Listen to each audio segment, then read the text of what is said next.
Bismillahirrahmanirrahim. Assalamualaikum warahmatullahi wabarakatuh. Alhamdulillahirabbil alamin.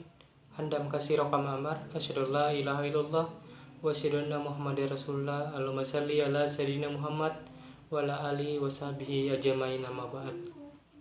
Alhamdulillah, dengan puji syukur kehadirat Allah Subhanahu wa taala karena kita masih diberikan kesehatan, kesempatan, dan semoga kita dijauhi oleh virus-virus yang lagi viral, yaitu COVID-19 yang membuat krisis negara kita, negara tercinta yaitu Indonesia. Semoga kita kembali ke normal. Semoga kita dijauhi oleh virus-virus tersebut. Amin rabbil alamin. Terlebih dahulu ada pepatah mengatakan tidak kenal maka tak sayang. Jadi di sini saya akan memperkenalkan siapa saya sebenarnya. Perkenalkan, nama saya yaitu Rian Hidayat. Saya sering dipanggil Rian.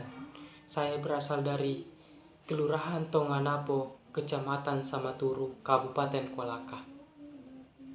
Di sini saya akan menjelaskan tentang isi proposal penelitian saya. Proposal penelitian saya itu yang berjudul Pengelola Wilayah Pesisir Berbasis Mitigasi Bencana di Kelurahan Tonganapo, Kecamatan Samaturu, Kabupaten Kolaka. Saya mengambil pengelola wilayah pesisir karena di Tonganapo sudah beberapa kali terjadi abrasi yang disebabkan oleh terjadinya air pasang yang terjadi di muara. Karena yang disebabkan apa? Karena di desa sebelah kiri dan sebelah kanan Kelurahan Tonganapo tersebut sudah mempunyai tanggul, sedangkan di Kelurahan Tonganapo belum ada tanggul, sehingga menyebabkan terjadinya air pasang di muara, menyebabkan terjadinya abrasi di Kelurahan Tonganapo tersebut. Saya mengambil berbasis mitigasi bencana karena pemahaman saya sebagian besar di Kelurahan Tonganapo itu kurang pemahaman tentang mitigasi bencana. Maka saya akan mengimplementasikan mitigasi bencana di Kelurahan Tonganapo tersebut. Di sini saya akan menjelaskan tentang apa dulu pengelola wilayah pesisir. Pengelola wilayah pesisir yang dilakukan dengan konsep keterpaduan dan kesinambungan. Pengelola wilayah pesisir secara terpadu yang dimaksud untuk dapat mengkoordinasikan dan mengarahkan berbagai perencanaan pembangunan yang dilakukan di wilayah pesisir. Ada para ahli yang mengatakan, yaitu para ahli yang bernama Yuwono pada tahun 1998.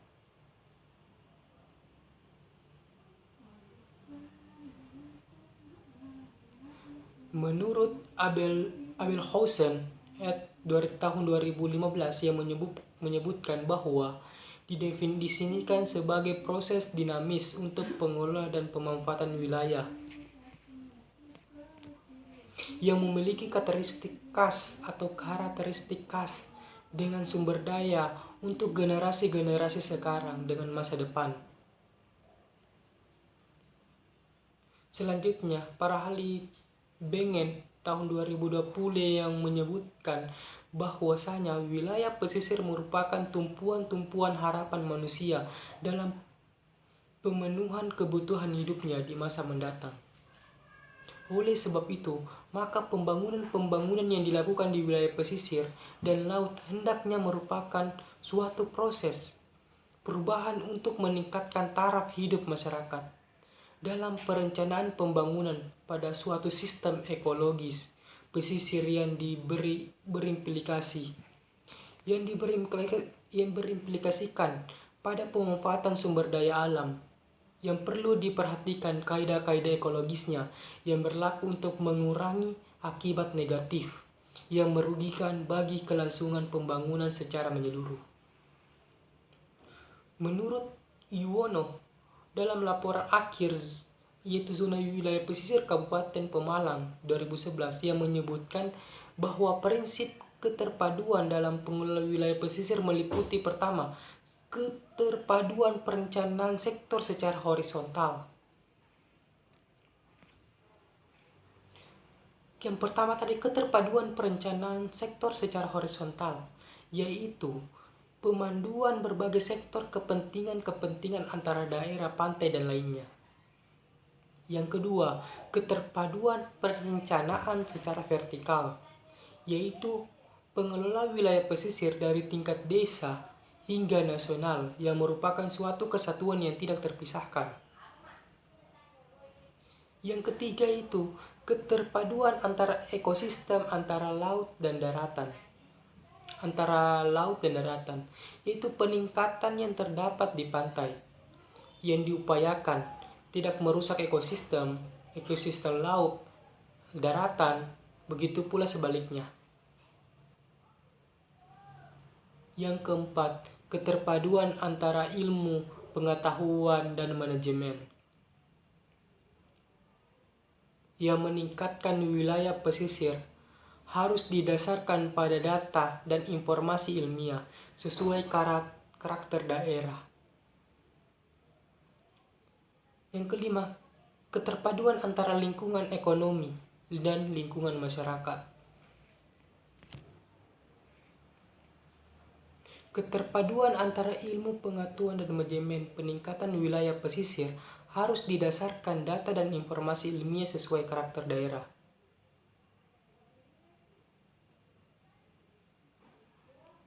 Dan keterpaduan antara lingkungan ekonomi dan lingkungan masyarakat, yaitu di dalam wilayah pesisir tidak terlepas dari aspek-aspek. Jadi itu tidak terlepas dari aspek-aspek tersebut. Dan di sini saya akan menyebutkan jenis-jenis pesisir pantai. Jenis pesisir pantai yaitu estuaria. Estuaria itu apa? Yaitu pesisir yang terjadi karena daerah dengan tanah yang tinggi dan perbatasan dengan pantai yang mengalami pemerosotan. Saya ulangi tadi, estuaria yaitu pesisir yang terjadi karena daerah dengan tanah yang tinggi perbatasan dengan pantai yang mengalami pemerosotan. Yang kedua, delta. Delta yaitu pesisir yang berupa endapan lumpur, pasir, dan kerikil-kerikil di muara sungai. Itu pesisir delta namanya. Yang ketiga apa? Fjord. Fjord yaitu pesisir yang berupa teluk sempit, yaitu panjang dan dalam dengan tebing yang curam. Saya ulangi tadi, yaitu fjord, yaitu pesisir yang berupa teluk sempit, yang panjang dan dalam dengan tebing yang curam. Selanjutnya sekdu atau gumuk pasir yang berupa bukit-bukit pasir yaitu dia itu kayak bukit-bukit pasir yang pesisir berbentuk terbing. Dan di sini saya akan menjelaskan sedikit tentang mitigasi bencana. Mitigasi bencana adalah serangkaian upaya untuk mengurangi resiko bencana, baik melalui pembangunan fisik maupun penyanderaan dan peningkatan kemampuan menghadapi ancaman-ancaman bencana, yaitu Undang-Undang Nomor 4 Tahun 2008. Mitigasi bencana merupakan langkah yang sangat perlu dilakukan sebagai suatu titik tolak utama dari manajemen bencana, sesuai dengan tujuan utamanya, yaitu mengurangi dana atau meniadakan korban dan kerugian yang mungkin timbul.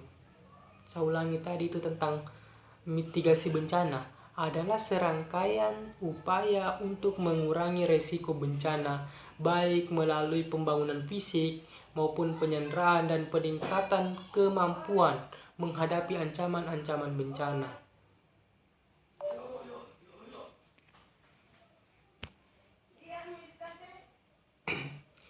Sebelum terjadi bencana, yaitu terutama kegiatan penjikanan atau peredaman atau sering dikenal dengan istilah mitigasi. Mitigasi pada prinsipnya harus dilakukan untuk segala jenis bencana, yaitu baik yang termasuk ke dalam bencana alam, yaitu natural disaster, atau maupun bencana sebagai akibat dari perbuatan manusia atau man disaster. Jadi bencana itu terjadi ada dua, yaitu yang pertama disebabkan oleh manusia, dan kedua itu disebabkan oleh alam tersebut. Jadi kita bisa lihat yang dimana yang disebabkan oleh bencana alam, yang dimana bencana yang disebabkan oleh manusia. Jadi contohnya itu seperti bencana banjir. Banjir itu bisa dikatakan yaitu bencana yang disebabkan oleh manusia.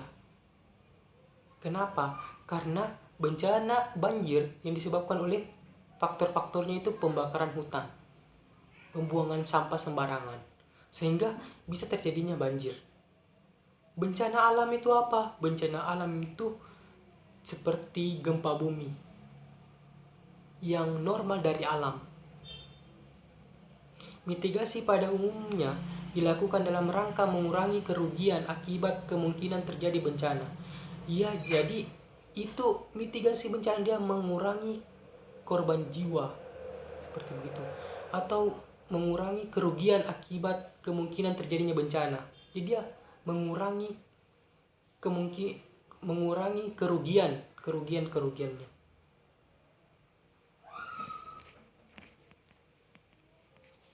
Mungkin sampai situ saja yang bisa saya sampaikan. Lebih dan kurangnya mohon dimaafkan. Assalamualaikum warahmatullahi wabarakatuh.